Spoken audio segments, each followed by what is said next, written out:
Salut à tous, ici Frédéric Morel.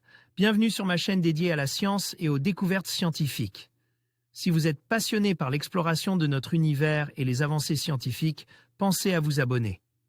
Aujourd'hui, on plonge dans un sujet fascinant qui repousse les limites de notre compréhension. Allons-y. Bonjour à tous. Dans cette vidéo, je vais vous emmener dans un voyage fascinant à travers le temps et l'espace.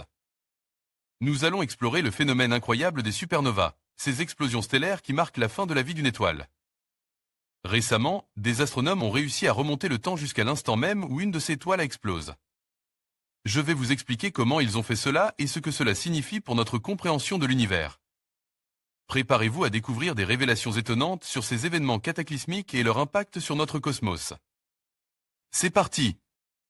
Les astronomes ont l'habitude d'utiliser ce type de supernova pour mesurer les distances dans l'univers.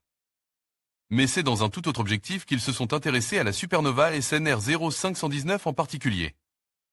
Parce qu'en combinant les données la concernant renvoyées par plusieurs instruments, ils espéraient pouvoir remonter le fil du temps. Le Grand Nuage de Magellan est une petite galaxie spirale, satellite de la nôtre, la Voie lactée. Elle se cache plutôt mal parce qu'elle est quand même visible à elle, œil nu, dans la constellation de l'hémisphère sud de la Dorade. À quelques 160 000 années-lumière de notre Terre. C'est justement dans cette galaxie naine que le rémanent d'une supernova attire l'attention de chercheurs de la NASA. En combinant les données recueillies par plusieurs instruments, ils ont réussi à remonter le fil de l'histoire de l'évolution de cette étoile.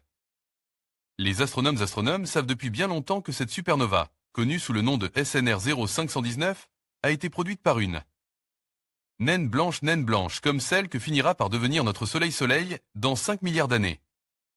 Étonnant pour celles qui sont réputées être les plus stables d'étoiles. Sauf lorsqu'elles se mettent à accreter de la matière d'une étoile compagne. Ou qu'elles entrent en collision avec une autre naine blanche. Il se produit alors une explosion thermonucléaire et un nuage de débris brille dans le ciel pendant plusieurs semaines. Formant une supernova de type IA, comme les appellent les chercheurs. Ce type de supernova n'est pas rare. Les astronomes les utilisent d'ailleurs comme indicateurs de distance dans l'univers. Parce qu'elles ont tendance à produire tout un peu la même quantité de lumière.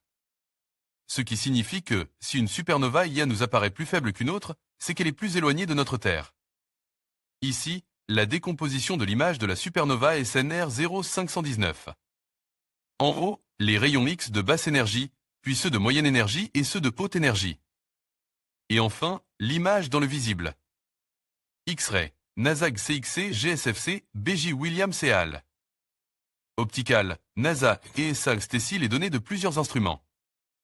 Pour tenter de déterminer quand l'explosion fatale qui a mené à la supernova SNR 0519 s'est produite, les astronomes de la NASA on rassemble les données recueillies par l'observatoire de rayons X Chandra par le télescope spatial Hubble et par le télescope spatial infrarouge Spitzer.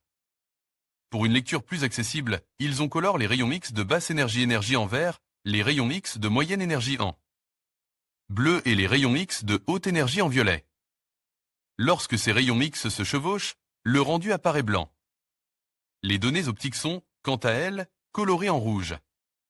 Les chercheurs ont d'abord voulu déterminer à quelle vitesse les matériaux se déplaçaient dans l'onde de choc de SNR 0519. Grâce à des images prises par Hubble entre 2010 et 2020. Ils ont estimé la vitesse de déplacement des débris de la supernova à quelque chose entre 6 et 9 millions de kilomètres par heure. De quoi conclure que la lumière de l'explosion a atteint notre Terre au plus tôt il y a environ 670 ans. En pleine guerre de 100 ans. Mais les astronomes pensent que le matériau a probablement ralenti depuis l'explosion et que sa lumière nous est donc arrivée un peu plus récemment. L'hypothèse semble confirmée par l'observation des régions les plus brillantes dans les rayons X, là où se trouve le matériau qui se déplace le plus lentement.